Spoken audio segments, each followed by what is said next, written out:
Hi, welcome to the video. Make sure to like and subscribe if you enjoy, and comment your thoughts and opinions on the stories. Let's get started.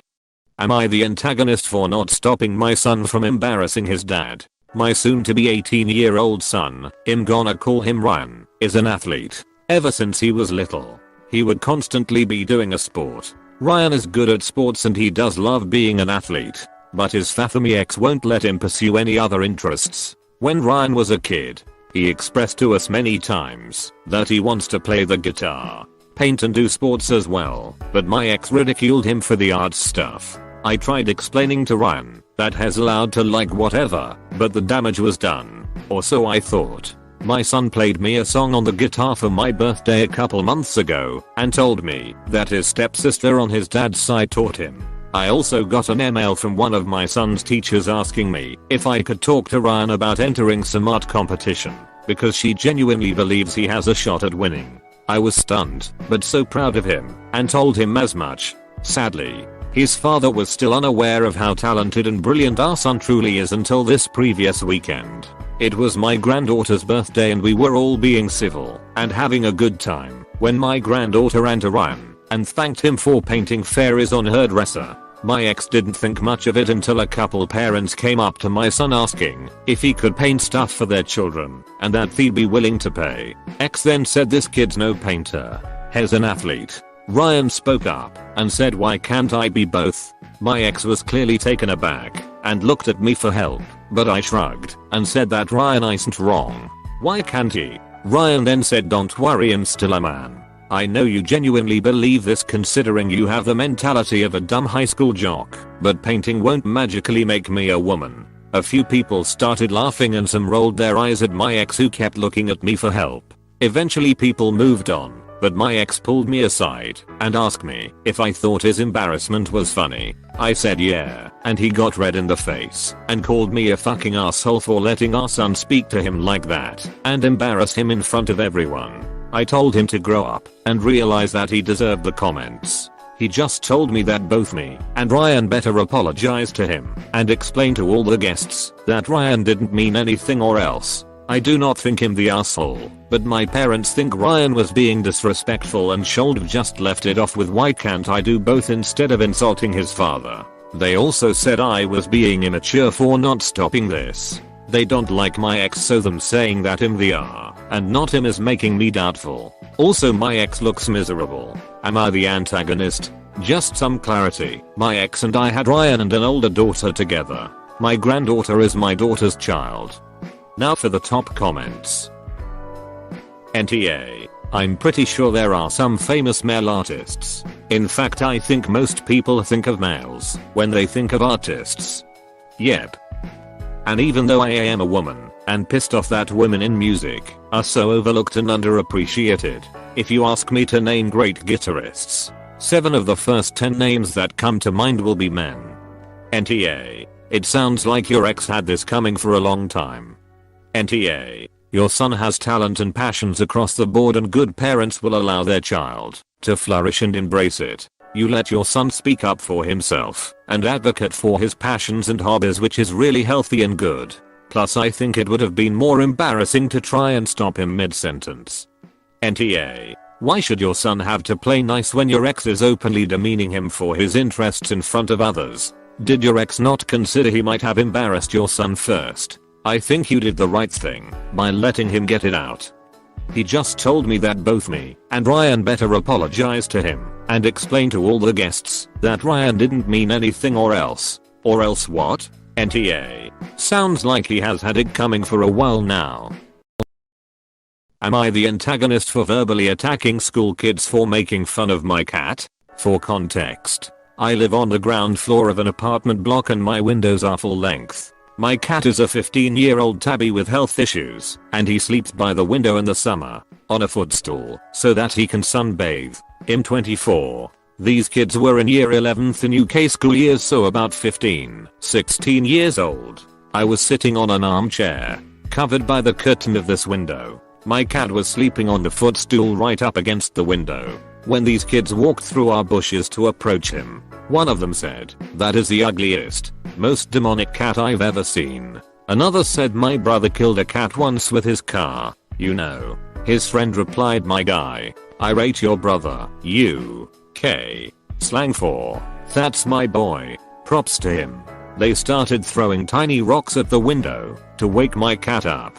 When he woke up, one of the kids pointed his middle fingers at him. Another said, yo, demon please don't possess me. It was him who fucked with you, pointing at the main instigator. One of the other guys squished his face against the window right in front of my cat, and my cat cried out and backed away. I quickly opened the curtain and smacked the area his face was. He got scared and jumped back. I said, what's your problem? I've been listening to you this whole time. The main instigator ran away, while the others stood stunned. I said, you must be getting bullied in school to be letting it out on a cat. Can you confirm if that's your excuse?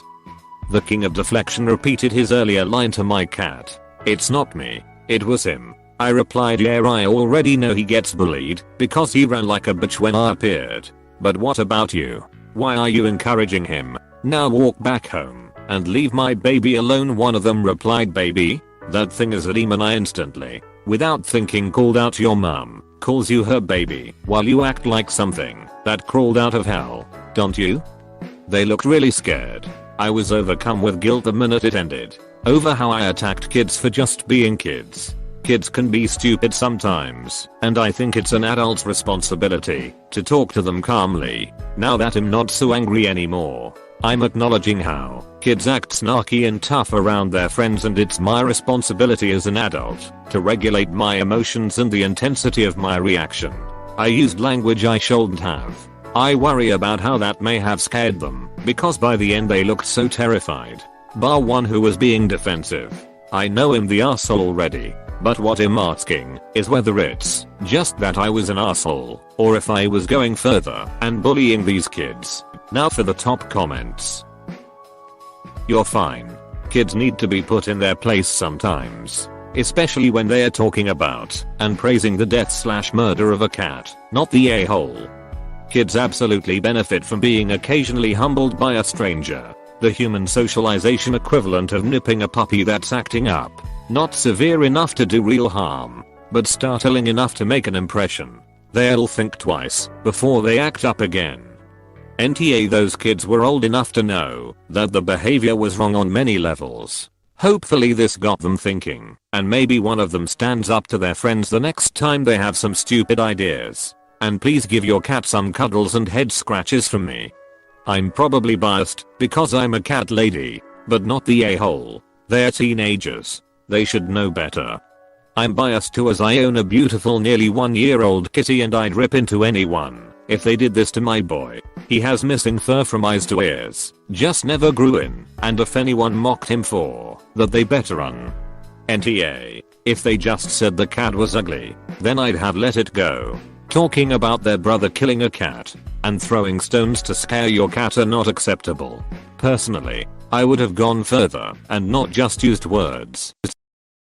Am I the antagonist for giving my mother an ultimatum regarding my little sister? My F27 little sister, 16, hasn't treated past trauma regarding my mother's ex. She was going to therapy for years now and was slowly getting better. Recently I've noticed that she kind of relapsed. It was pretty evident with how she's refusing to attend school and socialize. I brought it up with my mother and asked her how therapy is going, just to learn that she pulled out my little C's from therapy. I asked her why.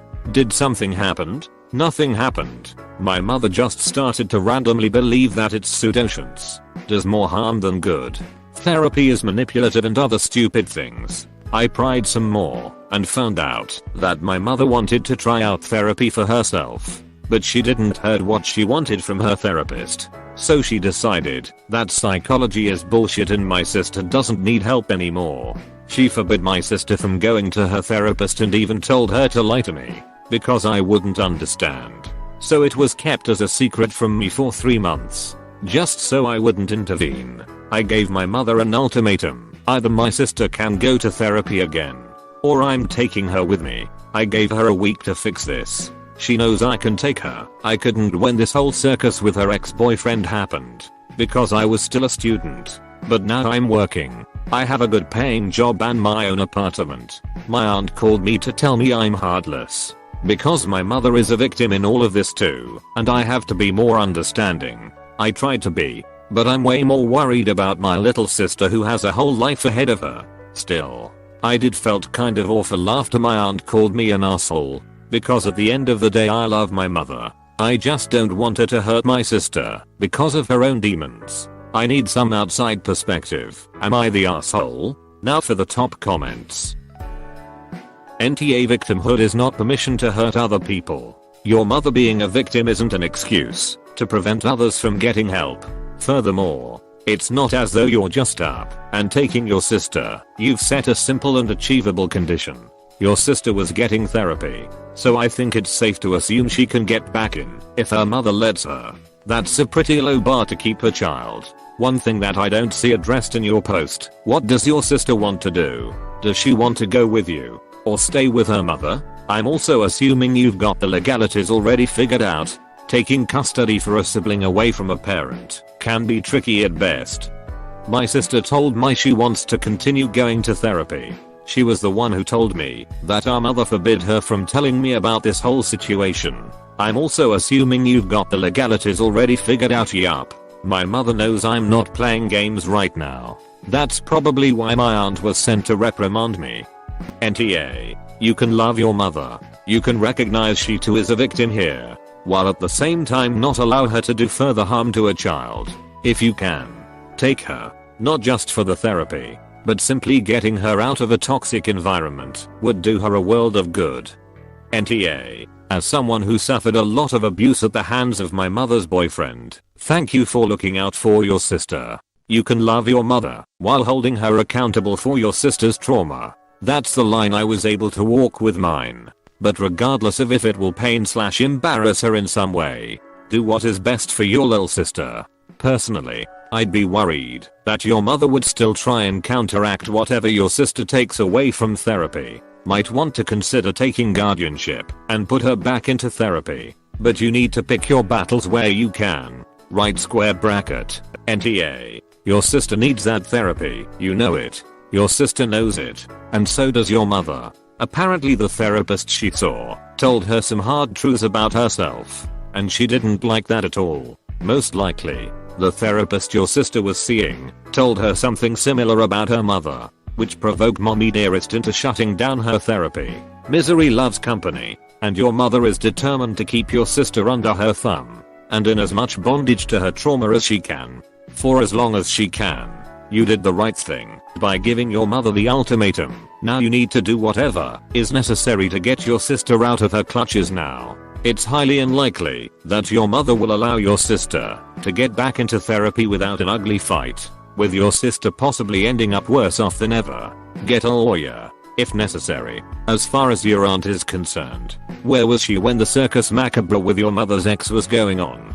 Did she even try to help her niece? Or did she just get a front row seat and watch the shit show, occasionally throwing in her 2 cents? Unless she's willing to help you get your sister out of there, she needs to shut up and back the hell off.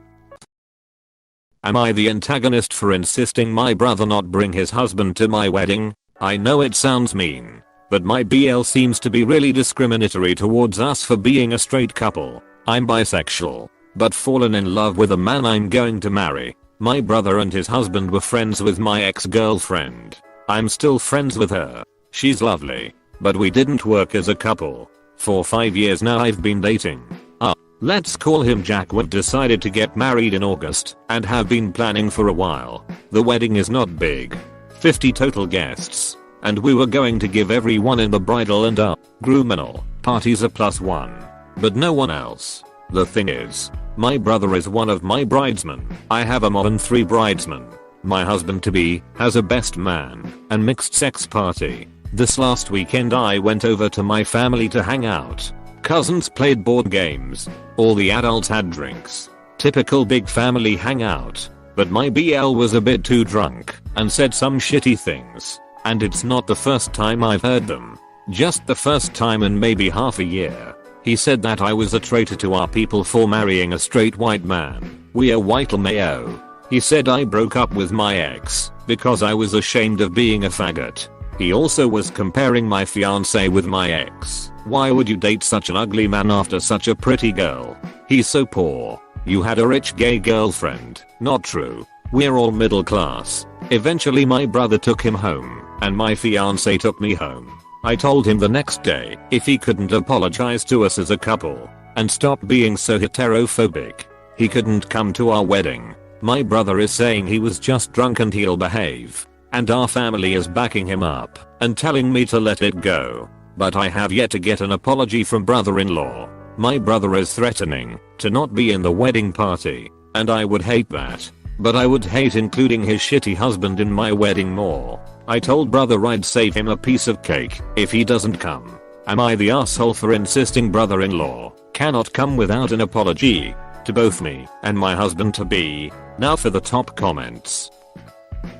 NTA. I think an apology is in place. He needs to accept that it is your choice and whether he agrees with you. By coming to your wedding he's saying he supports your choice and wishes you happiness in your marriage. So if he wants to come, he can tell you that he supports your choice, apologizes for his drunk remarks and wishes the both of you the best. If he doesn't want to do that, why does he feel like he should go to a traitor's wedding? Oh, this is my favorite answer. I'm screen capping and sending it to my family. Thank you. NTA. Your wedding means your rules. Also, if he gets that drunk and mean at family functions, what's gonna happen at the wedding? Would he stand up and object during that part of the ceremony?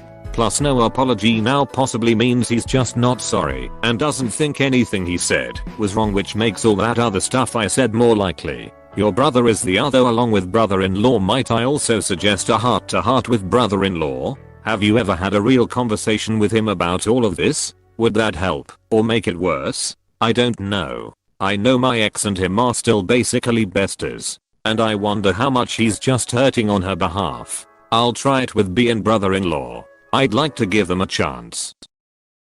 Am I the antagonist for returning the money my husband took from my family for attending our cookout?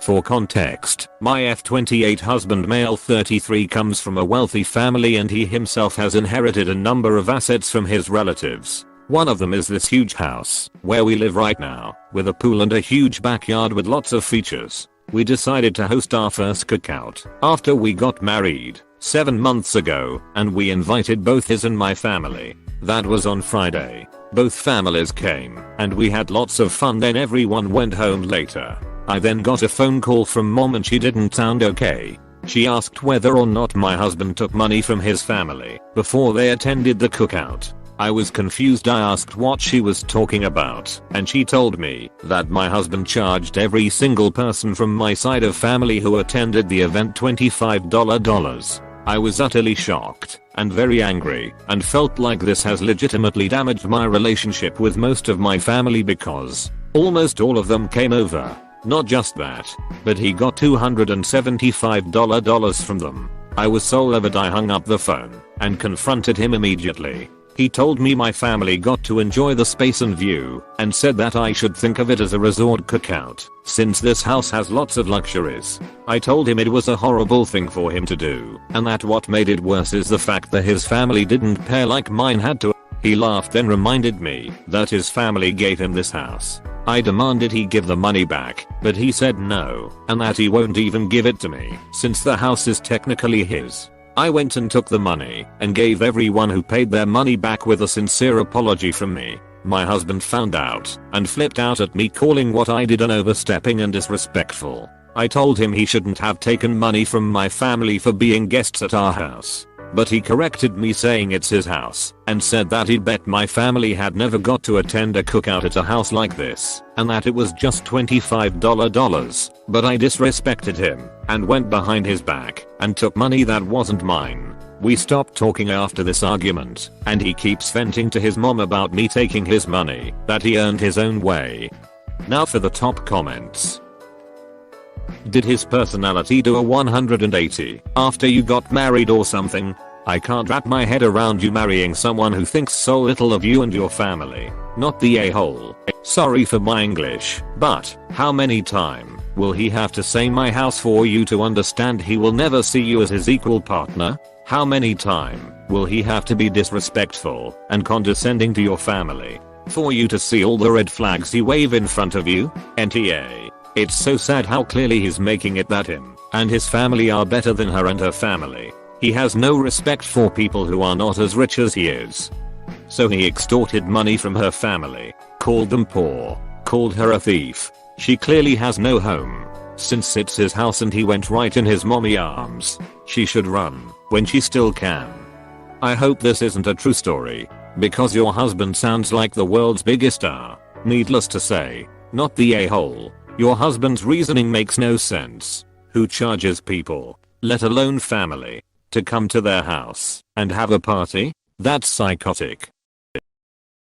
Am I the antagonist for reporting my daughter's teacher to the principal? My daughter is 6 and is grade 2, but only been remote until a few months ago, so she hasn't physically been in school for long. Recently she told me she didn't want her packed lunches anymore and want to eat what the other kids were eating. She had been not wanting to eat what were her favorite foods and opting for asking for pizza more. I asked her why she didn't to eat her favorite foods anymore, and she told me she wanted to be able to sit with the other students. I was shocked because I didn't know she wasn't sitting with the other students, and she told me it was because her teacher made her sit in the other room by herself during lunch times because she brought smelly foods. To be clear, growing up I was also targeted by teachers who wouldn't let me bring shrimp or anything with garlic or onion because they hated the smell. So I try not to pack anything that could cause them to target my child, like spam sushi or egg fried rice. I was really upset because she is half Chinese, but she clearly looks Asian, and I felt it was my childhood trauma happening on her. I called up her homeroom teacher for a meeting and the teacher said they didn't make her sit in the other room to eat, but my daughter told me to ask her best friend, who confirmed for me that yes, she had been. Another teacher confirmed her had seen her eating alone, and her homeroom teacher switched stories that she had, but it was because my daughter brought a persimmon to school and it was distracting the other kids because they thought she was eating a tomato and she didn't want her distracting the other students by having foreign food. She refused to believe it was inappropriate and said she didn't see anything wrong with sending her to eat by herself. I had to go to the principal and take my daughter to another homeroom to finish up the school year because that teacher said it only happened once, despite my daughter swearing up and down it happened every few days for weeks before she told me. She told me specifically of a time she brought tomato egg stir fry and a boy bullying her because it looked like blood, and the teacher sending her to eat in the other room rather than telling him to stop. My husband doesn't believe her, saying the teachers would have said something because sending her to eat by herself, but I don't think he understands because he is white. Now for the top comments. NTA. Any teacher making a little kid sit by herself during lunch is an asshole. What the hell? I'd file a formal complaint with the superintendent. This is racist and awful. NTA, this extremely inappropriate of the teacher and more racist. I've worked with kids before, and at that age the only reason I can see for separating a child for meals is if they had a food that was an allergy danger to other children or vice versa. Maybe, but this would definitely be addressed with the parents within 24 hours, so as to make sure that it didn't have to happen a second time. NTA op.